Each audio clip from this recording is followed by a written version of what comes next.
전에 소주 매출액이 얼마인가? 소주입니다. 맥주 빼고 소주만 326억 3,800만 원. 그렇게 소주 매출이 됩니다. 소주 장사하시면 좋을 것 같습니다. 꽤 많이 나갑니다. 소주 한 병에 360ml 되는데 1년에 몇 병이 나가냐면 3,894만 병. 이게 얼마나 많은 건지 감이 잘 안 옵니다. 1년에 1인당 100병. 1인당 100병. 그냥 술 안 마시는 사람 평균 토탈했을 때도 1인당 100병 정도 마시는 게 우리나라 사람들이 마시는 소주만. 이것이 우리나라입니다. 우리나라의 가장 큰 위협은 북한의 핵실험이 아니고 어쩌면 알코올일지 모르겠습니다. 오늘 말씀하시잖아요. 유다를 망하게 하는 징조 중에 하나가 술 취함이라고. 술에 취하면 그 나라 망합니다. 위에서부터 아래까지 왕, 제사장, 선지자 위에서부터 아래 예루살렘 모든 주민에 이르기까지 잔뜩 취하게 하리라.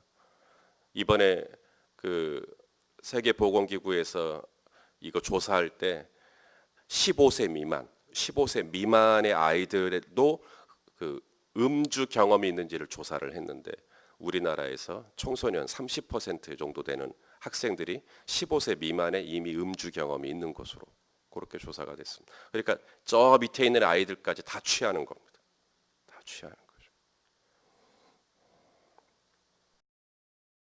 취하니까 어떤 일들이 일어나는가? 술에 취해서 긍정적이고 선한 일은 없죠. 술에 취하고 나니까 어떤 일이 일어나는가? 14절 그들로 피차 충돌하여 상하게 하되. 이런 일이 일어납니까? 안 일어납니까? 일어나죠. 그들로 피차 충돌하여 상하게 하되. 부자 사이, 아비와 아들, 부자 사이에도 그렇게 할 거다. 부자 사이. 그러니까 술 때문에 싸웁니까? 피차, 술 때문에 싸우고요. 술 때문에 실수도 하고요. 술 때문에 갈등의 불씨가 됩니다. 술 때문에 누군가를 다치게 합니다. 술 때문에 누군가를 죽이기도 하고요. 술 때문에 가정이 깨지기도 합니다. 술 때문에 부자 사이도 마저도 이 갈등의 불씨가 되기도 합니다. 음주로 인한 사고, 음주로 인한 사망, 음주로 인한 의료 비용, 이것을 사회 경제적 비용이라 그래요. 그래서 음주로 인한 사회 경제적 비용이 우리나라에 얼마냐면 17조 원입니다. 술만 안 마시면 이 17조 원이라고 하는 이 어마어마한 예산을 얼마나 좋은 데 쓸 수 있겠어요?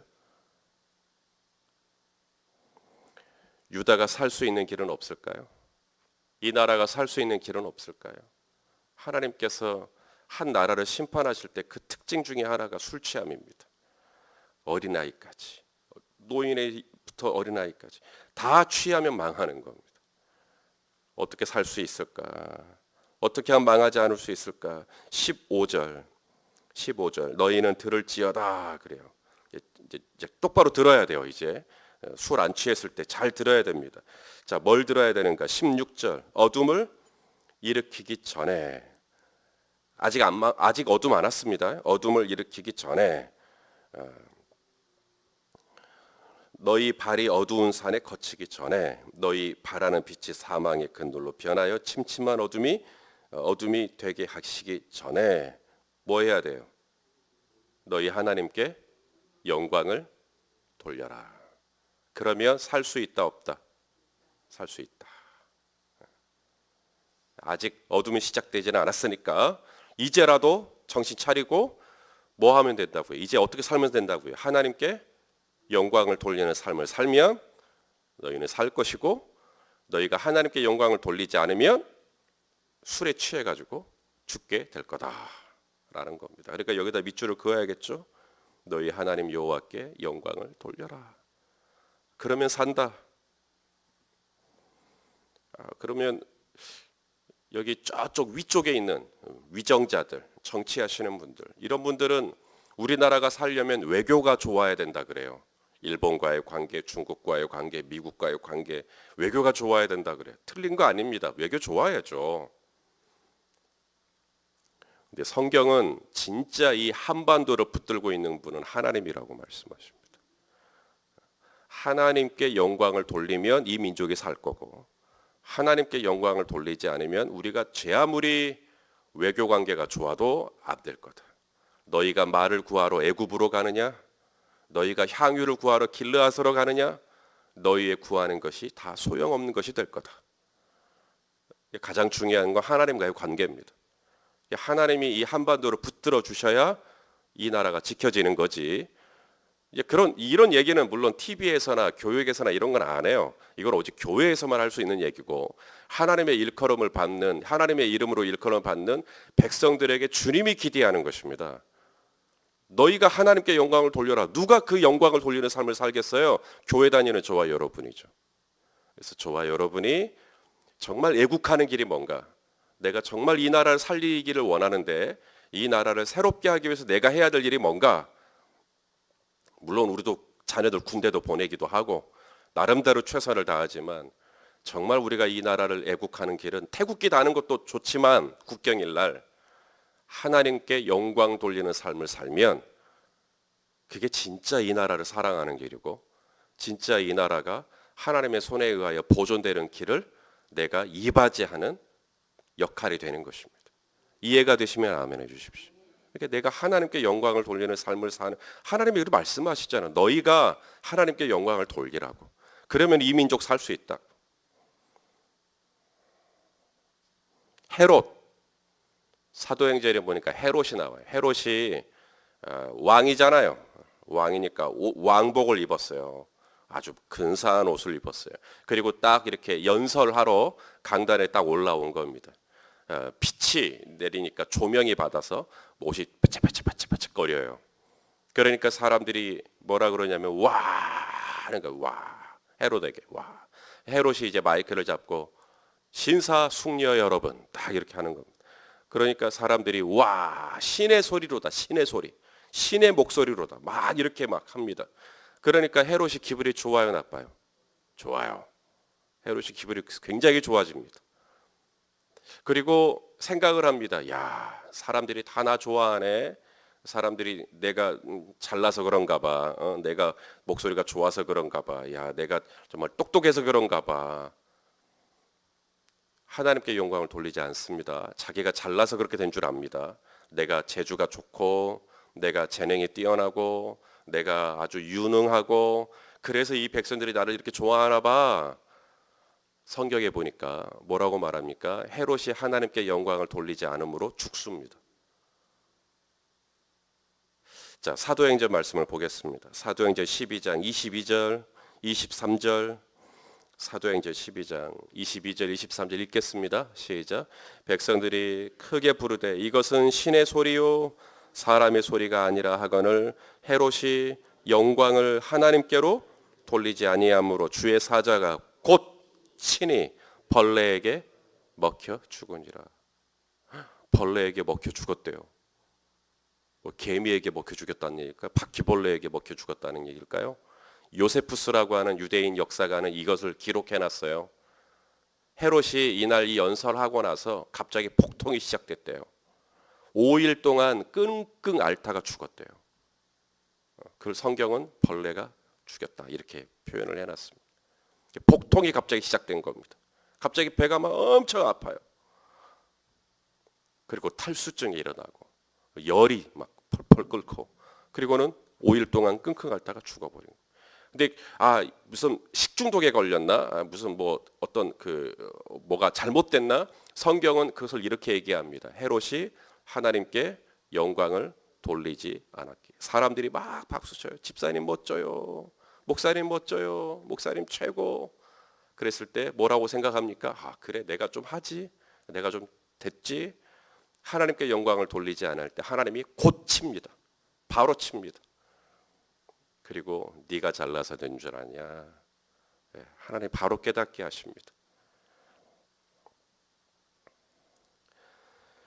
우리가 살기도 하고 죽을 수 있는 기준, 내가 살 수도 있고 내가 죽을 수도 있는 기준. 그래서 하나님께 영광을 돌리느냐, 하나님께 영광을 돌리지 않느냐. 굉장히 중요한 겁니다. 이제 올해가 종교개혁 500주년이라 그래요. 올해가 종교개혁자들이 외쳤던 구호가 있어요. 솔라 피데, 오직 믿음으로.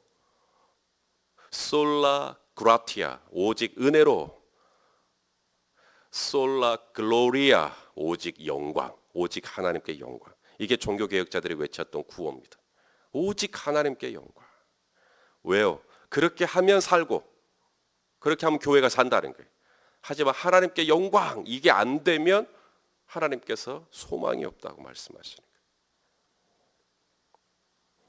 오늘도 내 가정을 바라볼 때 하나님께 영광, 오늘도 우리 교회를 바라볼 때 하나님께 영광, 이 민족을 바라볼 때 하나님께 영광. 누가 조금 나를 칭찬한단 말이에요. 오, 신의 소리로다. 그러면 뭐예요? 하나님께 영광, 하나님께 영광. 제가 신학교 다닐 적에 제 동기 중에 약간 우스꽝스러운 아주 유머와 재치가 뛰어난 친구가 있었어요. 근데 그 친구가 참 장점이 많아요. 얼굴도 너무 잘생겼고 또 이렇게 잘할 줄 아는 게 너무 많은 거예요. 그래서 칭찬을 많이 듣습니다. 야, 너는 기타도 잘 치고, 야, 너는 진짜 너무너무 뛰어나다. 그러면 이 친구가 익살스럽게 하는 게 있습니다. 주님께 영광. 또 이렇게 뭐라고 딱 칭찬하면 주님께 영광. 근데 그 친구를 장난스럽게 했는데 가만히 돌아보니까 그 친구가 살라고 그랬구나. 만약에 거기서 주님께 영광을 하지 않았으면 이 친구 죽는 건데, 우리가 막 당신 진짜 뛰어나다, 당신 정말 잘한다라고 해줬을 때마다 익살스럽지만 주님께 영광, 주님께 영광. 잘하고 있었던 거예요. 잘하고 있었던 거예요. 자, 그러면 이제 하나님께 영광을 돌린다는 게 무슨 뜻일까요? 자, 그걸 좀 보겠습니다. 하나님께 영광을 돌린다라는 게 무슨 뜻일까? 93년도에 CBS 창작 복음성가제에서 제가 이제 대상을 받았습니다. 여러분은 그 대회에서 대상을 받는 게 무슨 의미인지 잘 모르시겠지만, 다음 날 제가 학교에 등교했을 때 저희 학교 앞에 큰 현수막이 걸려 있었습니다. 축 대상, 신학과 2학년 손희선, 그리고 저랑 같이 참여했던 이제 다른 전사님들 이름이 또 딱 기록이 돼 있었어요. 그걸 제 아내는 못 봤죠. 그때는 학교 다니기 전이니까. 여러분도 학교 다닐 적에 여러분의 이름이 현수막에 걸린 적이 있으시죠? 뭐 그 정도 경험은 다 누구나 다 하는 거잖아요. 예. 그래서 현수막에 제 이름이 이제 쫙 걸린 거예요. 그게 하나님께 영광을 돌리는 걸까? 하나님이 하셨습니다. 하나님이 되게 하셨습니다. 그게 하나님께 영광을 돌리는 걸까? 자, 하나님께 진짜 영광을 돌리는 삶이란 뭘까요? 하나님께 영광을 돌리는 삶은 당장 집 앞에다가 큰 현수막 걸어놓고 하나님께 영광, 그런다고 하나님께 영광이 되는 게 아니고, 나의 평상시의 일상의 삶 속에서 하나님이 하나님 되심을 내가 인정해 드리는 것. 하나님이 하나님 되심을 인정해 드리는 것. 그래서 하나님은 하나님의 자리에, 그리고 나는 하나님의 백성의 자리에. 이것이 하나님께 영광을 돌리는 거예요. 우리 하나님 어디 계셔요? 내 앞에. 하나님 어디 계셔요? 내 옆에. 그래서 하나님이 언제나 나와 함께 하심을 내가 알고, 하나님이 언제나 나와 동행하심을 내가 인정해드리고, 그래서 그 하나님을 늘 내가 앞에 모시고 살아가는 자체가 하나님께 영광을 돌리는 삶입니다. 자, 잠언 3장 5절 6절, 이게 하나님께 영광을 돌리는 거예요. 잠언 3장 5절 6절입니다. 자, 시작. 너는 마음을 다하여 여호와를 신뢰하고 네 명철을 의지하지 말아라. 너는 범사의 하나님을 인정해라. 이 말이 무슨 말이에요? 하나님이 지금 어디에 있다고 인정하는 거예요? 지금 내 앞에 계신다. 하나님은 지금 운전할 때 내 옆에 계신다. 그러면 이제 운전이 조금 조심스러워지죠. 주님이 바로 내 옆에 있는데 아야 속도 좀 천천히 줄여라. 그렇게 말씀하실 수 있죠. 그게 하나님을 의지하는 겁니다. 하나님께 영광을 돌리는 거예요. 시편 16편 8절. 시편 16편 8절. 자, 또 같이 한번 읽어봅시다. 시편 16편 8절. 자, 시작. 내가 여호와를 항상 내 어디다가 내 앞에 모심이여. 그 다음에 그가 나의 오른쪽에 계심으로 내가 흔들리지 아니하리로다. 그래서 하나님이 항상 어디에 있다고 생각하는 거예요. 지금 내 앞에 계시고, 물론 오이순 권사님 앞에는 지금 조창진 장로님이 계시죠. 그렇지만 내 앞에 주님이 계신다. 그 다음에 또 주님이 내 오른쪽에 계신다. 그러니까 주님이 안 계신 곳은 없다. 주님을 인정해 드리는 겁니다. 그게 하나님께 영광 돌리는 거예요. 마지막으로 하나만 더요. 시편 139편입니다. 이번엔 시편 139편 1절에서 3절까지 보겠습니다. 1절에서 3절. 자, 시작. 여호와여, 주께서 나를 살펴보셨으므로 나를 아시나이다. 주께서 내가 앉았다가 일어섰다가 하는 걸 아셔요. 멀리서도 나의 생각을 밝히 아십니다. 나의 모든 길, 내가 어디 가는지, 내가 어디서 눕는지도 다 아십니다. 나의 모든 행위를 익히 아시니 그 하나님의 눈을 나는 벗어날 수가 없다라는 걸 인정해 드리는 것이 하나님께 영광 돌리는 겁니다. 하나님이 지금 내 앞에 계시는데 사람들이 신의 소리로다 그러는데 내가 거기다가 어떻게 뻐길 수가 있어요. 하나님이 다 해주셨는데. 하나님을 영광을 돌리는 가장 기본은 하나님이 지금 내 앞에 내 오른쪽에 계시다라는 거. 어제 말씀입니다. 뱃띠 기억하십니까? 하나님께서 예레미야에게 뱃띠를 사라 그러죠. 그리고 어디다가 감추라 그래요? 유브라데 강가에 있는 바위 밑에다 감추라 그래요. 그래서 감추고 왔더니 하나님께서 다시 또 가라는 거죠. 그래서 뱃띠를 갖고 오려고 했는데 뱃띠가 어떻게 돼 버렸어요? 다 썩어 버렸잖아요. 이걸 통해서 하나님이 가르쳐 주시는 게 뭐예요? 유다가 썩었다는 거예요. 지금 썩어서 쓸 수가 없는 뱃띠. 그러면서 어제 결론으로 주셨던 말씀이 뭐냐면 11절입니다. 어제 본문 11절에 이런 결론을 주십니다. 여호와의 말씀이니라. 띠가 사람의 허리에 속함 같이 내가 이스라엘 온 집과 유다 온 집으로 내게 뭐하게 하여 속하게 하여 그들로 내 백성이 되게 하며 내 이름과 명예와 영광이 되게 하려 했다라고 말합니다. 그러니까 하나님이 원하는 게 뭐예요? 뱃띠가 허리에 딱 붙어 있음 같이. 지금 허리띠가 지금 제 허리에 있거든요. 이 뱃띠가 허리에 없으면 이제 몸이 안 좋아집니다. 그래서 허리에 뱃띠가 딱 속함 같이 벨트가 허리에 딱 부착되어 있어야 하는 것 같이 이스라엘과 유다가 나에게 딱 붙어 있기를 나는 원했다는 거예요. 그게 하나님께 영광을 돌리는 겁니다.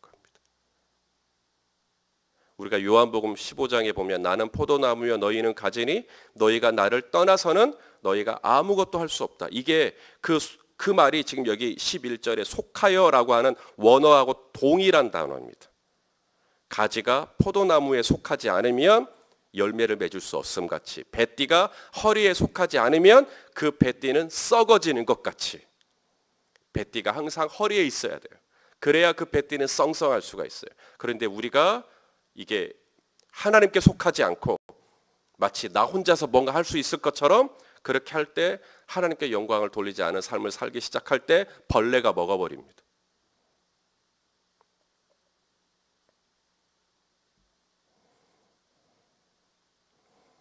아프리카에서 온 사람들이 호텔에 갔는데 물이 콸콸콸 나오는 거예요.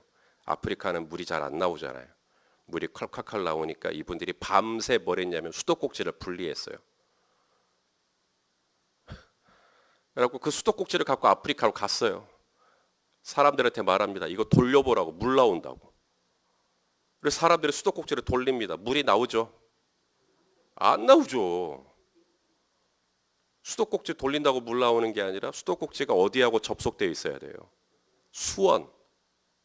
물 저기 위에 수원 말고 밑에 지하 수원하고 이게 다 있어야 물이 나오죠. 그런데 수도꼭지만 물이 나오는 줄 알고 수도꼭지만 붙들고 있는 거.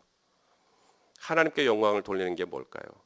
내가 코드를 붙들고 있다고 해서 코드가 다 전기를 내는 게 아니라 코드가 전원에 접속되어 있어야 힘을 발휘하듯 나무가 가지에 접속되어 있어야 되고요. 저와 배띠가 허리에 접속되어 있어야 되고요. 저와 여러분이 늘 내 앞에 계시고 내 오른쪽에 계시는 하나님을 의지하고 내 명철을 의지하지 않고 하나님을 의존하는 삶을 사는 그 상태, 그게 바로 플랜카드로 하나님이 하셨습니다라고 말하는 것보다 훨씬 더 중요한 하나님께 영광을 돌리는 삶을 사는 거예요. 오늘도 그렇게 우리 하나님 의지하고 하나님 붙들고 하나님과 동행하고 우리 하나님 영광 돌리는 삶을 저도 살고 우리 성도님들도 살 수 있기를 예수님의 이름으로 축원합니다.